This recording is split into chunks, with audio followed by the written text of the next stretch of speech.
নমস্কার, আমি জ্যোতিষী শ্রী গৌর ভট্টাচার্য। হ্যাঁ, থাম্বনেলটা ঠিকই পড়েছেন যে বৃশ্চিক রাশির জাতক বা জাতিকাদের জন্য এই জুন মাসে এই চারটে ঘটনা ঘটবেই ঘটবে। এই বৃশ্চিক রাশির জাতক বা জাতিকা যারা অধীর আগ্রহে এই চ্যানেলে আমার এলেন, তাদেরকে অসংখ্য ধন্যবাদ। এক নতুন খবর, নতুন কিছু সংযোজন শোনাতে পারবো, তো মনোযোগ সহকারে ভিডিও শেষ পর্যন্ত অবশ্যই মনোযোগ সহকারে দেখবেন। হ্যাঁ, কেমন আছেন বৃশ্চিক রাশির জাতক বা জাতিকারা? এই আপনাদের আশা আকাঙ্ক্ষা পূর্ণ করতে হলে চলেছে এই জুন মাস। কী কী ঘটনা মনোযোগ সহকারে শুনতে থাকুন। এবং যাওয়ার আগে বলবো, আপনি কোথা থেকে আমার ভিডিওটা শুনছেন বা দেখছেন অবশ্যই কমেন্ট বক্সে আপনার লোকেশনের নামটা একটু লিখে দিন, কারণ আপনার লোকেশনের নাম লিখলে আমি বুঝতে পারবো কোথায় কোথায় ভিডিওটা পৌঁছাচ্ছে। আর আমি জ্যোতিষী শ্রী গৌর ভট্টাচার্য, আমার চ্যানেলটা যদি এখনও সাবস্ক্রাইব করে না থাকেন দয়া করে রিকোয়েস্ট করবো চ্যানেলটা অবশ্যই সাবস্ক্রাইব করুন। আর আমার সারা ভারতবর্ষে আমার একটাই চেম্বার, একটাই প্রত্যেক দিন বসি, এইটাই আমার বিশেষত। আর অন্যান্যদের মতো বিভিন্ন পাড়ায় পাড়ায় আমার চেম্বার নেই। সারা ভারতবর্ষে আমার একটাই চেম্বার, প্রতাপবাগান 6 নম্বর সরণি, বাঁকুড়া।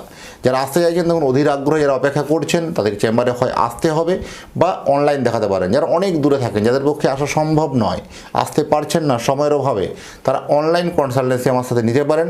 অনলাইনে কথা বলার জন্য কী করতে হবে? আপনার নাম, জন্ম তারিখ, জন্ম সময়, জন্মস্থান, এই তথ্যগুলো পাঠিয়ে দিন। পৃথিবীর মানচিত্রে আপনি যে কোনো জায়গায় থাকুন না কেন, সেখান থেকে বসে আপনি অনলাইনে আমার সাথে কন্ট্যাক্ট করতে পারবেন বা কথা বলতে পারবেন। প্রথম জানতে হবে বা বুঝতে হবে যে আপনার জন্মছকের মধ্যে কী এমন হিডেন পাওয়ার আছে বা কী এমন হিডেন যোগ আছে, সেইগুলোকে বার করে বা সেগুলোকে চুলচেরা বিচার বিশ্লেষণ করেই একটা নিট ফল দেওয়া যাবে। আর আমার কাছে জ্যোতিষ দেখাতে হলে একটা কথা মাথায় রাখতেই হবে যে নিজের প্রবলেমের কথাগুলো, নিজের সমস্যার কথাগুলো নিজে থেকে বলবেন না, বলবো আমি, পথ দেখাবো আমি।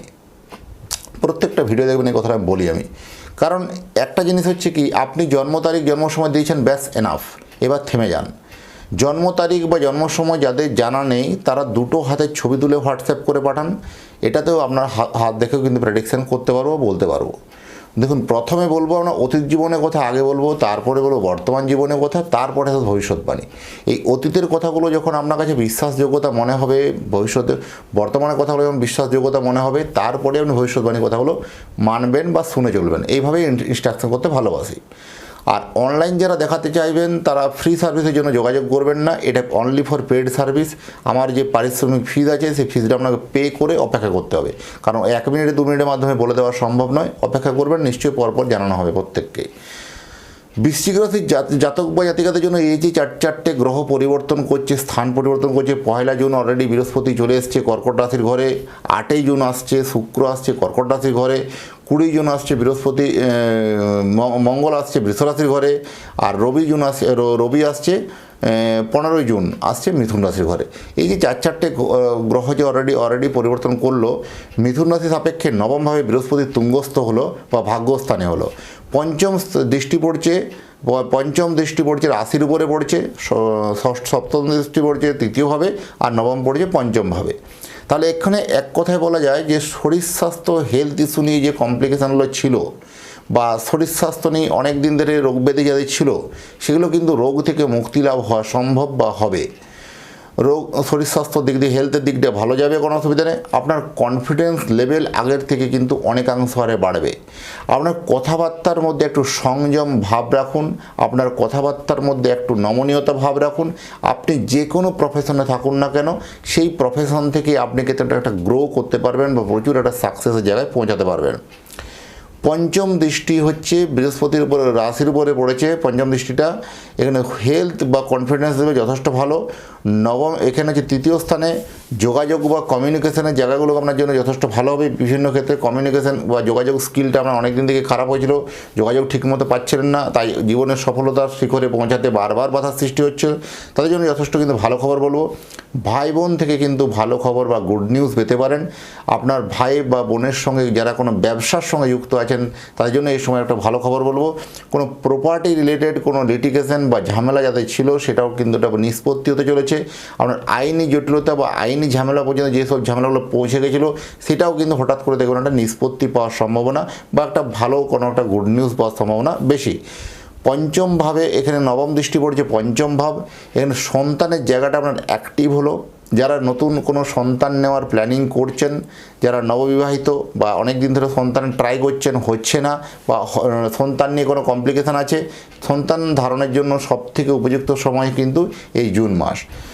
এবং সন্তান থেকে আপনি অলরেডি গুড নিউজ পাবেন। যারা সন্তান কনসেপ্ট করছেন তাদের জন্য ভালো, বা যারা নতুন যাদের কোনো সন্তান আছে তাদের পড়াশোনার ক্ষেত্রে মতিগতি চেঞ্জ, পরিবর্তন, চাকরির ক্ষেত্রে পরিবর্তন, কর্মক্ষেত্রে জায়গায় সাকসেস, আর্থিক জায়গায় সাকসেস, আলটিমেট আপনি সন্তান থেকে কিন্তু গুড নিউজ পাবেন।